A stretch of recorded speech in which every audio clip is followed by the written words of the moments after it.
இன்றைக்கி சைதாப்பேட்டை ஃபேமஸ் வடைக்கறி எப்படி செய்கிறதுன்னு பார்க்கலாமா? இது இட்லி, தோசை, பூரி, பொங்கல் எல்லாத்துக்குமே நல்ல காம்பினேஷனாக இருக்கும். இதை செய்யறதுக்கு 1 கப் கடலைப்பருப்பை நல்லா வாஷ் பண்ணி 2 மணி நேரம் ஊற வச்சுக்கோங்க. 2 மணி நேரம் ஊறின கடலைப்பருப்பை தண்ணிலாம் வடிச்சிட்டு ஒரு மிக்சி ஜாரில் மாற்றி 1 வரமிளகா 1 ஸ்பூன் சோம்பு சேர்த்து கொரப்பாக அரைச்சி எடுத்துடுங்க. அரைச்ச பருப்பை ஒரு பவுலில் மாற்றி பருப்புக்கு தேவையான உப்பை சேர்த்து நல்லா மிக்ஸ் பண்ணி விடுங்க. நெக்ஸ்ட்டு ஒரு தோசைக்கல்லில் சூடு பண்ணி நம்ம அரைச்சி வச்சுருந்த பருப்பை குட்டி குட்டி அடையாக தட்டி கொஞ்சமாக எண்ணெய் சேர்த்து நல்லா 2 பக்கமும் வேக விடுங்க.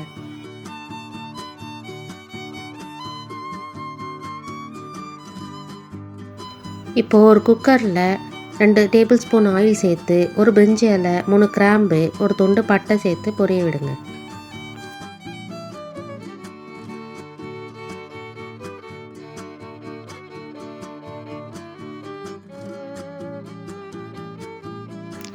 ரெண்டு பெரிய வெங்காயத்தை பொடியாக நறுக்கி வச்சுருந்தேன், அதை இதில் சேர்த்து நல்லா வதக்கிக்கலாம்.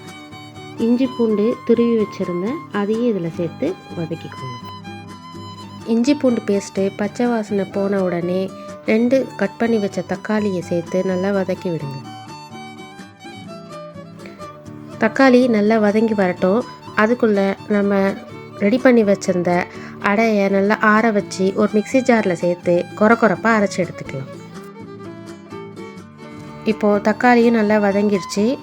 இதில் கொஞ்சமாக மஞ்சத்தூள், மிளகாத்தூள், தனியாத்தூள், கரம் மசாலா தூள், 2 பச்சை மிளகா, 10 புதினா இலை சேர்த்துக்கோங்க. இதில் 2 கப் தண்ணி சேர்த்து இதுக்கு தேவையான உப்பை ஆட் பண்ணிக்கோங்க. நம்ம ஆல்ரெடி பருப்பில் உப்பு சேர்த்துருக்கோம், அதனால் பார்த்து சேர்த்துக்கோங்க. இப்போது இது நல்லா 2 நிமிஷம் கொதிச்சிருச்சு. இப்போ நம்ம அரைச்சி வச்சுருந்த பருப்பை இதில் சேர்த்து குக்கரை மூடி ஒரு விசில் வச்சு எடுத்துருங்க. இப்போது கம வடைக்கறி ரெடி ஆகிடுச்சு. இதில் ஃபைனலாக கொஞ்சம் கொத்தமல்லி தழையை சேர்த்துக்கோங்க. நான் இப்போ சூடான பூரியோடு சர்வ் பண்ணிக்கிறேன்.